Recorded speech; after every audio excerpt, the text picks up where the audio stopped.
तो हेलो दोस्तों, तो स्वागत है आप सभी का हमारे यूट्यूब चैनल में। आई होप आप सभी अच्छे होंगे और मस्त होंगे।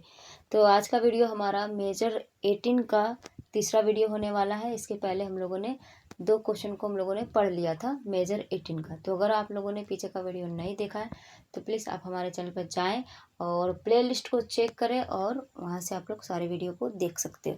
तो चलिए देखते हैं क्वेश्चन क्या है। और अगर आप हमारे चैनल पर नए हो तो प्लीज़ चैनल को सब्सक्राइब कर लें और वीडियो अगर अच्छा लगे तो प्लीज़ वीडियो को लाइक जरूर कर दें। चलिए देखते हैं क्वेश्चन क्या है।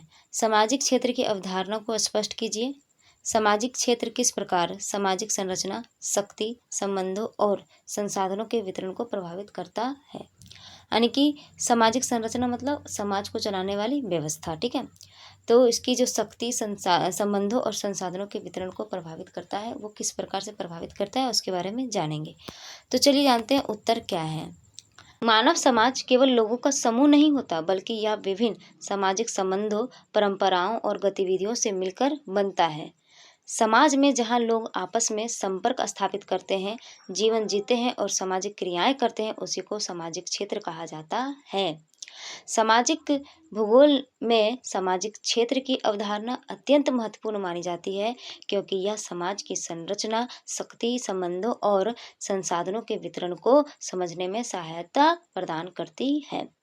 यानी कि जहाँ पे लोग आपस में संपर्क को स्थापित करते हैं, जीवन जीते हैं और सामाजिक क्रियाएं करते हैं, उसी को क्या कहा जाता है, सामाजिक क्षेत्र कहा जाता है।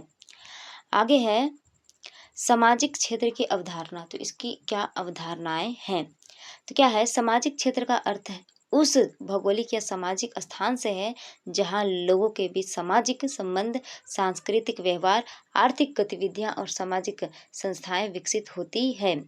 दूसरे शब्दों में किसी क्षेत्र की जनसंख्या, जाति, धर्म, भाषा, शिक्षा, आर्थिक स्थिति और जीवन शैली मिलकर सामाजिक क्षेत्र का निर्माण करती है। यानी कि विभिन्न प्रकार की जाति, जनसंख्या, धर्म, भाषा, शिक्षा, आर्थिक स्थिति जो है वो क्या करती है, मिलकर, ये सभी चीज़ें मिलकर क्या करती है, सामाजिक क्षेत्र का निर्माण करती है। आगे है, हर क्षेत्र की सामाजिक विशेषताएं अलग होती है। उदाहरण के लिए गांव और शहर का सामाजिक क्षेत्र अलग होता है। गांव में पारंपरिक जीवन, सामुदायिक सहयोग और कृषि प्रधान समाज मिलता है, जबकि शहरों में आधुनिक जीवन औद्योगिक गतिविधियां और विविध जनसंख्या पाई जाती है। तो क्या है कि उदाहरण के तौर पे अगर देखा जाए तो गांव और शहर की जो सामाजिक विशेषता है वो अलग अलग होती है। गांव में क्या है कि आपको पारंपरिक जीवन शैली देखने को मिलेगी, कृषि प्रधान प्रधान क्षेत्र देखने को मिलेगा, जहाँ पे लोग कृषि पे आश्रित रहते हैं मुख्य रूप से। जबकि शहर में उल्टा है। शहर में क्या है, वहाँ का जीवन जो होता है वो आधुनिक होता है, आधुनिक जीवन शैली होता है। लोग औद्योगिक पे आश्रित रहते हैं, वहाँ पे औद्योगिक कार्य ज़्यादा किए जाते हैं और विविध जनसंख्याएं पाई जाती है। यानी विविध जनसंख्याएं मतलब अलग अलग भाषा, जाति, धर्म, ये सभी लोग वहाँ पे पाए जाते हैं। लेकिन अगर आप लोग देखे होंगे तो यहाँ पे जैसे हो गया पांडे मोहल्ला, तो आप पांडे मोहल्ला घुसेंगे तो वहाँ पे क्या मिलेगा, सिर्फ पांडे लोग ही मिलेंगे। आप रावानी या फिर रवानी मोहल्ला घुसेंगे तो आपको वहाँ पे सिर्फ रवानी लोग ही मिलेंगे। मतलब गांव में क्या है कि बटा हुआ है, टोला मोहल्ला इस तरह करके बटा हुआ है, जाति या धर्म के अकॉर्डिंग, ठीक है। लेकिन क्या है, शहरों में आप लोगों को विविध जनसंख्या देखने को मिलती है, जहाँ पे लोग जो है अलग अलग जाति धर्म वाले लोग रहते हैं। आगे है, सामाजिक संरचना पर सामाजिक क्षेत्र का प्रभाव निम्नलिखित है। सामाजिक संरचना पर सामाजिक क्षेत्र का प्रभाव निम्नलिखित है। क्या है, सामाजिक संरचना से आशय समाज की आंतरिक व्यवस्था से है, जैसे परिवार, जाति व्यवस्था, वर्ग व्यवस्था, शिक्षा और सामाजिक संस्थाएं। तो इन सभी चीज़ों के बारे में एक करके हम लोग इसमें वर्णन करेंगे। पहला क्या है, परिवार व्यवस्था। तो क्या है, इसमें ग्रामीण क्षेत्रों में संयुक्त परिवार अधिक पाए जाते हैं, जबकि शहरी क्षेत्रों में एकल परिवार की प्रवृत्ति बढ़ती जा रही है। तो आप लोग देखते होंगे, जैसे मैं खुद एक ज्वाइंट फैमिली से बिलोंग करती हूँ, क्योंकि और यहाँ पे गांव में क्या है कि सबको मतलब एक साथ जुड़ के रहते हैं। मतलब माता पिता, बच्चे और दादा दादी सब एक साथ रहते हैं, ठीक है। और होता है तो चाचा चाची वगैरह सभी साथ में होते हैं। तो ये गांव की प्रवृत्ति है। लेकिन क्या है, शहरों में क्या है कि एकल परिवार की प्रवृत्ति जो है वो बढ़ती जा रही है। यानी कि सिर्फ पेरेंट्स, यानी कि माता पिता और फिर बच्चे, और वहाँ पे कोई नहीं, ठीक है। तो इस प्रकार की प्रवृत्ति वहाँ पे बढ़ती जा रही है। दूसरा क्या है, जाति एवं वर्ग संरचना। इसमें क्या है, अलग अलग क्षेत्रों में जातीय समूहों और आर्थिक वर्गों की स्थिति अलग अलग होती है। तो मतलब क्या है कि अलग अलग क्षेत्रों में क्या है, सभी की स्थिति आर्थिक के अकॉर्डिंग और भी चीज़ों के अकॉर्डिंग क्या है, अलग अलग होती है। ठीक है, आगे है तीसरा, शिक्षा एवं सामाजिक अवसर। इसमें क्या है, शहरों में शिक्षा और रोजगार के अधिक अवसर होने से सामाजिक संरचना अधिक गतिशील होती है।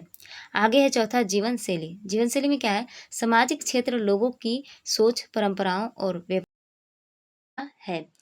आगे है, इस प्रकार सामाजिक क्षेत्र समाज की संरचना को आकार देता है। इस प्रकार से क्या है कि सामाजिक क्षेत्र जो होता है वो समाज की संरचना को आकार देता है। आगे है शक्ति संबंधों पर सामाजिक क्षेत्र का प्रभाव।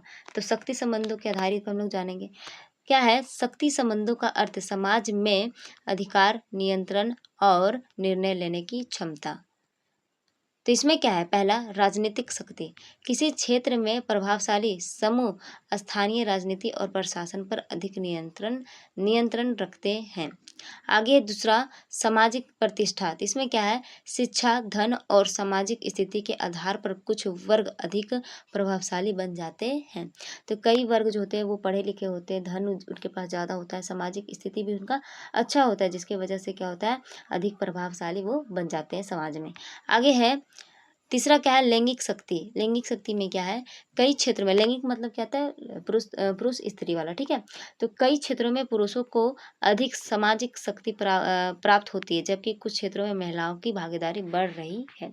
तो बहुत सारे जगह है वहाँ पे पुरुषों को ज़्यादा शक्तिशाली माना गया है, यानी कि वहाँ पे पुरुषों को ज़्यादा काम या फिर कोई निर्णय लेने में उनको ज़्यादा महत्वपूर्ण दिया गया है।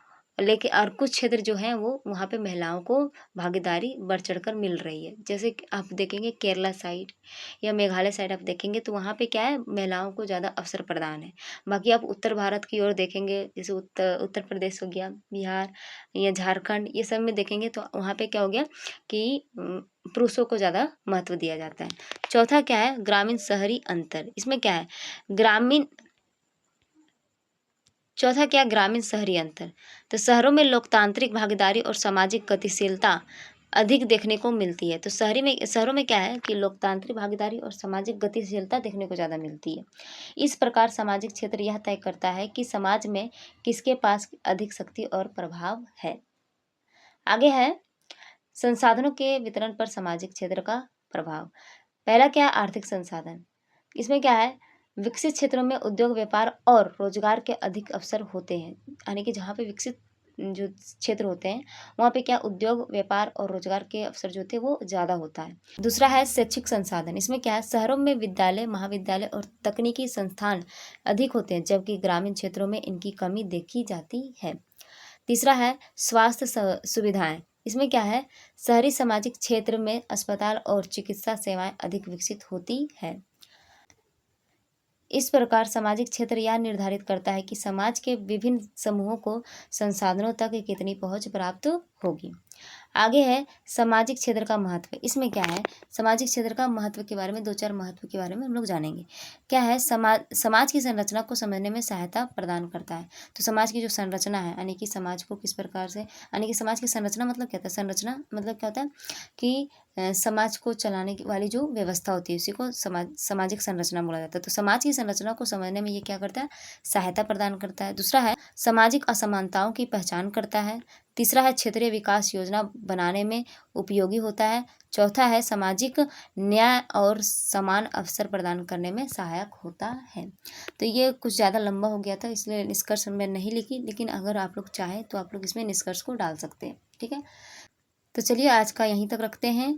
हमारा हो गया आज का क्वेश्चन कंप्लीट, मेजर 18 का। ये हमारा तीसरा क्वेश्चन था। चलिए मिलते हैं नेक्स्ट वीडियो में। अगर वीडियो अच्छा लगा तो प्लीज़ वीडियो को लाइक कर दे और चैनल को सब्सक्राइब जरूर कर दे। तो मिलते हैं नेक्स्ट वीडियो में, धन्यवाद।